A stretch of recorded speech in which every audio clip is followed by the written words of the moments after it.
Soyez les bienvenus et puis ça commence. Super, merci beaucoup. Bonjour tout le monde.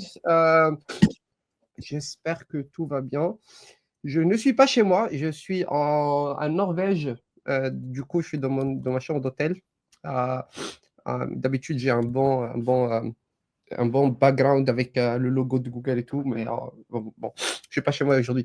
Donc, j'ai pas beaucoup de temps pour la session d'ouverture. J'ai que 15 minutes ou 10 minutes. Je vais essayer de faire le plus court possible, mais je vais essayer quand même de vous montrer quelques trucs. Et surtout, le plus important ici, c'est de parler de Gemini. Donc, vous avez déjà peut-être entendu parler de Gemini, le modèle Google qui est le plus capable de tous les modèles que nous avons sortis. Et aujourd'hui, je vais parler de la version 2.0. Il y a 2 semaines, on était à Las Vegas pour Next et on a annoncé le 2.5 qui est la version la plus récente. Mais le plus important, c'est de parler en fait de ce que Gemini est, ce qu'il est capable de faire et comment l'intégrer dans vos applications en tant que développeur. Avant d'avancer, en fait, un truc important à mentionner, c'est que quand on dit Gemini chez nous, on parle en fait d'un ensemble de produits. C'est vraiment une marque, c'est pas vraiment juste un modèle. C'est plusieurs trucs. Ça inclut le modèle lui-même, mais ça inclut aussi quelques outils. Et dans la famille Gemini, on va trouver plusieurs modèles. Les plus importants, c'est ce qu'on appelle le Gemini Flash, le Gemini Flashlight, le Flash Thinking et le Pro. Donc, le Flash, c'est le modèle le plus capable et le plus rapide. Flashlight, c'est le modèle le plus efficace. C'est un modèle qui peut être intégré dans des applications de style mobile. Le Flash Thinking, c'est le modèle qui peut raisonner. Je vais montrer après comment ça marche, mais c'est un modèle qui est très capable et capable de raisonner. Et le Flash Pro, c'est le plus performant en termes de tâches spécifiques comme résoudre des problèmes mathématiques ou du code. Ils sont tous capables de ce qu'on appelle le multimodal. Le multimodal, c'est-à-dire que le modèle comprend pas uniquement le texte, il peut comprendre du texte, des photos et des vidéos. Et donc tous ces modèles-là peuvent comprendre du texte, des photos et des vidéos en entrée, mais il y en a quelques-uns qui peuvent aussi générer des vidéos et de l'audio en sortie. Je vais vous montrer après. Il n'y a que le modèle Flash qui a ce qu'on appelle le Multimodal Live API. Je vais montrer un exemple tout à l'heure. Et ils ont tous un context window qui est très grand. C'est quoi context window? Généralement, quand vous parlez avec un modèle, les modèles, ils n'ont pas de mémoire. Du coup, si vous voulez simuler une sorte de discussion avec un être humain, il faut qu'à chaque fois que vous envoyez une question au modèle, il faut que vous lui envoyiez toutes les questions précédentes et les réponses précédentes. Et donc, ça, c'est ce qu'on appelle la fenêtre du contexte, le context window. Et le plus grand est cette fenêtre, le plus capable est le modèle d'avoir des conversations et des discussions qui sont longues. Donc voilà, donc je vais parler aujourd'hui, je vais me concentrer sur le Flash, qui est le modèle le plus performant. Il a un SDK, un Software Development Kit qui est créé en Python qu'on appelle Unified SDK. Donc vous avez une seule bibliothèque en fait Python que vous pouvez utiliser pour s'intégrer avec le modèle. On va sortir la version Java et la version TypeScript dans pas longtemps. Il a des outils qu'on appelle native. Je vais vous expliquer ce que ça veut dire. Il peut comprendre, il a une compréhension spatiale. Il y a eu des démos qui ont été montrées à travers des vidéos où, par exemple, vous pouvez prendre votre téléphone, si vous avez un Pixel 9 qui est équipé du Gemini 2.0, et vous pouvez juste pointer votre caméra à un objet et vous demander au modèle qu'est-ce que le modèle voit, et le modèle peut vous décrire en fait ce qu'il voit. Donc, c'est ce qu'on appelle la compréhension spatiale. Ils ont une API multimodale live, et ce n'est pas encore sorti, mais le Flash, il peut aussi générer du texte et des images et de l'audio en sortie. Donc, comment utiliser tout ça? Vous avez 3 options généralement parlant. Si vous êtes juste un utilisateur normal, que vous voulez juste interagir avec le modèle, gemini.google.com. Si vous voulez développer, on a ce qu'on appelle le Google AI Studio, qui est la manière la plus simple. Donc, aistudio.google.com. Et là, vous pouvez juste générer une clé API et appeler l'API. Et si vous êtes un utilisateur un peu plus avancé, vous avez le Vertex AI sur Google Cloud. Je vais pas trop me concentrer sur les détails. Je vais juste rapidement aller vers la console. Donc, ça, c'est gemini.google.com. En allant sur gemini.google.com, on peut sélectionner ici les versions qu'on veut. Par exemple, là, je vais tester avec le Deep Research 2.0, donc 2.5. Donc, ça, c'est la version 2.5, la version récente, mais qui peut raisonner. Donc, je peux faire ça. En fait, ça veut dire quoi, raisonner? Ça veut dire qu'en fait, le modèle, il peut, vous lui posez une question, il crée un plan de recherche, et quand vous exécutez le plan de recherche, il va aller chercher sur Internet, trouver des réponses et créer une sorte de résumé de synthèse. Donc ici, je vais lui demander une question, par exemple. Why is the sky blue? Pourquoi le ciel il est bleu? Donc, c'est une question très simple, hein, mais normalement, le Deep Research, le modèle de raisonnement, vous l'utilisez avec des questions qui sont beaucoup plus longues et beaucoup plus complexes. Donc là, il va vous dire, voilà comment je vais faire. C'est le plan de recherche. Donc, il va poser toutes ces questions. Il va chercher des réponses à ces questions sur Internet. Il y en a plusieurs, il y en a 7 questions. Et après, il va analyser tous les résultats. Il va créer un rapport. Et généralement, ça prend quelques minutes. Donc, je vais le lancer et on va revenir tout à l'heure pour voir à quoi ça ressemble. Donc, je vais revenir rapidement vers les slides. Puisque je n'ai pas beaucoup de temps, je vais juste sauter quelques slides. Alors, pour pouvoir l'utiliser en tant que développeur, vous avez ce qu'on appelle le Unified SDK, donc le Software Development Kit ou le librairie unifié. Et donc, généralement, pour pouvoir l'utiliser, vous faites quelque chose comme, par exemple, je suis en train de sauter des slides. Voilà, un exemple. Donc, vous instanciez la classe client, GenAI.client, et vous passez le API key. Donc, ça veut dire que je vais utiliser le AI Studio et je passe juste la clé API et après, je spécifie quel modèle que je veux appeler et puis la question. Ou bien, si je veux l'utiliser avec Vertex AI, je vais passer le paramètre Vertex AI True et le projet dans lequel se trouve mon Vertex AI. Et de la même manière, je peux juste passer le nom du modèle et passer la question. Donc, les outils natifs. Généralement, les modèles, dans leur entraînement, ils ont une sorte de cut-off date. Donc, il y a une date spécifique après laquelle on n'a plus de... OK. Je vais peut-être utiliser 5 minutes de plus. Donc, généralement, vous pouvez utiliser, comme je dis, les modèles, ils sont limités dans leur temps d'entraînement. Ils ne sont pas entraînés sur un dataset récent. Donc, si vous posez une question à un modèle, par exemple, quel temps il fait aujourd'hui à Abidjan, il ne va pas pouvoir vous répondre.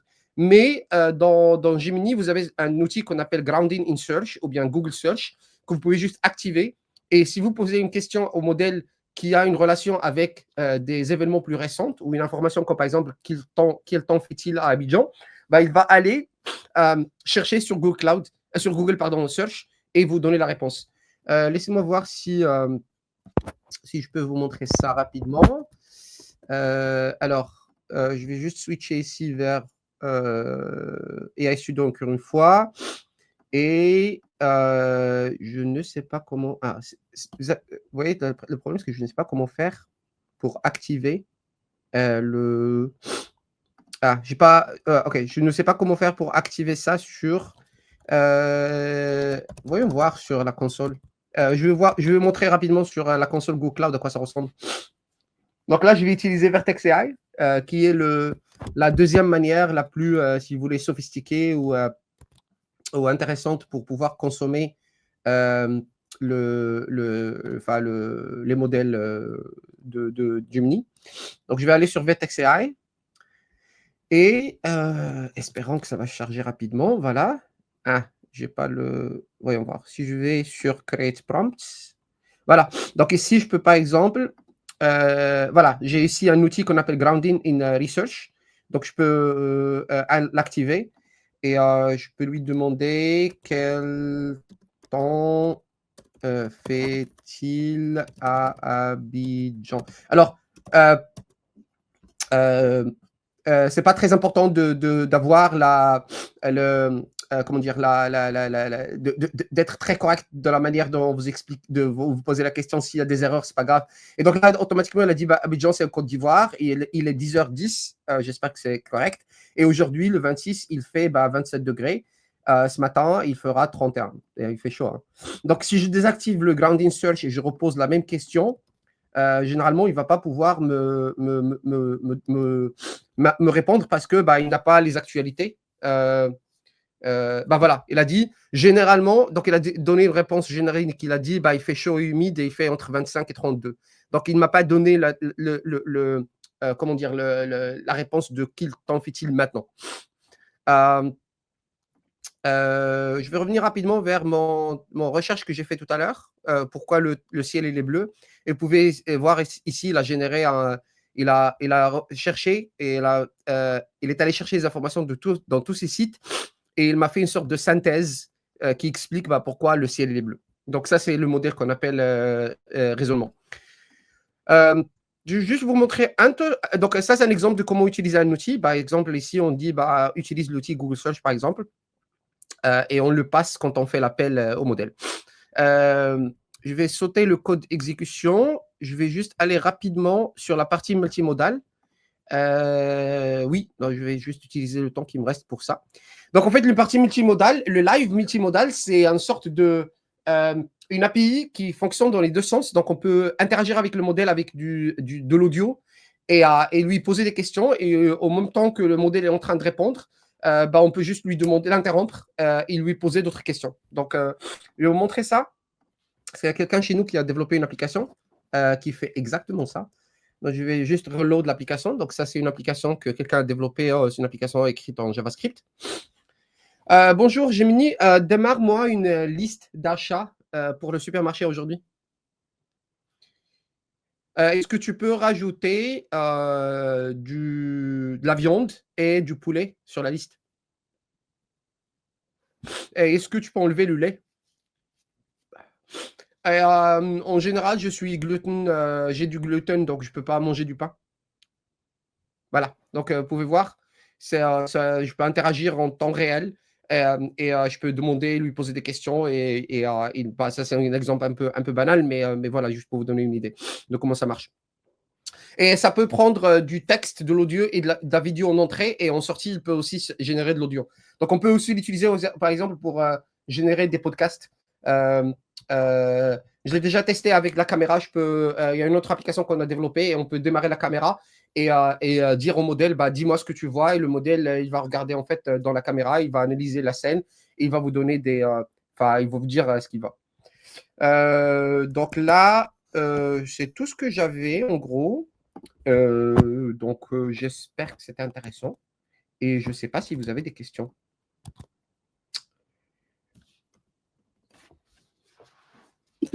Pour les questions, bon, attends, on va voir dans le chat s'il y a des gens qui ont des questions. Sinon, moi, j'en ai. Non, je n'ai pas vu des questions sur le live YouTube. Mais si tu as des questions, Elias, tu peux. Je n'ai pas regardé le chat. je viens de voir. Quelqu'un de la vie qui me dit okay. Okay. Ma question, c'est sur Gemini avec VTEX.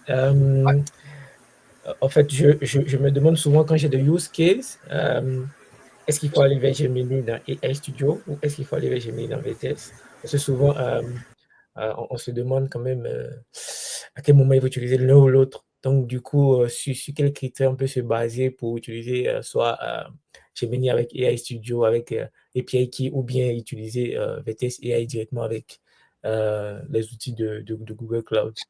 Oui. Donc, en fait, AI Studio, c'est juste, vous pouvez penser de la manière suivante. AI Studio, c'est la manière la plus simple de démarrer. Donc, si vous voulez juste expérimenter, tester avec l'API, AI Studio, c'est la manière la plus simple. Mais si vous avez des use cases plus avancés, par exemple, l'exemple que j'ai montré tout à l'heure, le grounding in search, donc l'exemple où je peux te dire, va chercher dans Google pour me dire le temps qu'il fait à Abidjan.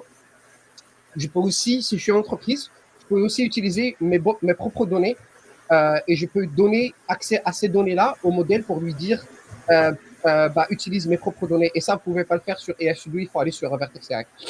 Donc, AI Studio, c'est le plus simple, Vertex AI, c'est plus avancé en gros. Donc, c'est la manière la plus simple d'y penser. Ok. Donc, du coup, quand on a un MVP, on passe sur Google AI Studio et quand on a un truc vraiment assez solide à build, on passe sur Vertex. En gros, ouais, exactement. Ok, super. Et maintenant, moi, la deuxième question, c'est plus pour les quotas. Ça, c'est un problème que j'ai souvent avec Vertex. Il y a souvent des limites qui fait que... Vertex AI, comme il est dans Google Cloud, il y a des quotas. Mais généralement, vous pouvez juste demander de faire des demandes et on vous augmente les quotas. Ça dépend en fait de la réputation de votre compte facturation. Si vous payez facturateur, normalement, ça marche automatiquement. Ok, ok, d'accord. Donc, dès qu'on a des problèmes de quotas, on augmente. Ok. Voilà. Ok, moi, pour finir, une dernière question. C'est toujours pour les quotas, parce que le souci, c'est que, par exemple, pour augmenter les quotas, on a souvent du mal à... Parce que si c'est trop, on peut te bloquer, parce que moi, j'ai déjà eu un quota où on m'a pas donné, on m'a dit, ok, d'attendre 48 heures, puis de relancer. Et donc, du coup, je me demande souvent si je veux augmenter, comment je choisis le bon quota. Est-ce que je ne suis pas trop au-dessus ou trop en dessous de ce dont j'ai besoin? Donc, je me demande s'il n'y avait pas un truc pour, genre, qui permet à l'utilisateur de simuler pour évaluer le nombre de quotas qui va bien avec son use case ou bien son nombre d'utilisateurs. Malheureusement, on n'a pas d'outils pour pouvoir faire ça. Et c'est vraiment ça dépend de votre use case. La manière la plus simple, c'est de monitorer votre application, d'implémenter des outils de monitoring qui peuvent en fait monitorer l'application et voir combien de calls, d'appels API l'application fait. Et comme ça, vous avez une idée parce que les quotas pour la partie Vertex AI au moins, c'est en termes de combien d'appels API vous faites par minute. C'est ça le quota. Et donc, il faut implémenter des outils de monitoring. On n'a pas vraiment des trucs qui fonctionnent juste, comme dire, out of box. On n'a pas un truc pareil, quoi, malheureusement. Ok, ok, ok. Bon, ça c'était mes questions. Moi, je crois qu'il y a une question dans le chat. Il y a quelqu'un qui demande c'est quoi la différence entre Gemini et puis Gemma. Oui, bah, Gemini, c'est un modèle qui est hébergé chez nous. Gemma, c'est un modèle que vous pouvez tourner sur votre PC. C'est ça la différence. Donc, Gemini, vous ne pouvez pas le faire tourner sur votre PC. C'est un modèle hébergé. Et la seule manière de le consommer, c'est à travers une API. Gemma, c'est un modèle, ce qu'on appelle open model. C'est un modèle ouvert. C'est pas open source, dans le sens où on ne partage pas le code source qu'on a utilisé pour entraîner le modèle. Mais le modèle lui-même et les poids, les weights, ils sont disponibles. Vous pouvez juste le faire tourner. Donc, si vous avez des contraintes de données, par exemple, vous travaillez sur des données sensibles, vous ne voulez pas envoyer ces données à Google, vous pouvez utiliser Gemma localement et ça peut tourner sur votre PC à travers Olama ou sur un cluster cube avec Kubernetes, etc. Ok. Et juste pour Gemma, on peut aussi le faire tourner sur Cloud Run. Oui, aussi, oui, ça. Ok, ok. Ah ouais, ok. Il y a une autre question encore. Il y a quelqu'un qui demande quand est-ce que Gemini Advancing sera disponible pour l'Afrique subsaharienne. C'est une très très bonne question. Je n'ai pas de visibilité. J'habite en Europe, franchement, donc je n'ai pas de visibilité. Mais honnêtement, même pour nous, en fait, en Europe, il y a des fois où ça prend du temps pour que ça arrive chez nous. Parce que moi, j'utilise Gemini à travers mon compte Google, mais j'ai aussi un compte One Premium sur mon compte personnel. Et des fois, j'ai une différence où je ne peux pas utiliser toutes les fonctionnalités que j'ai avec mon compte Google sur mon compte personnel.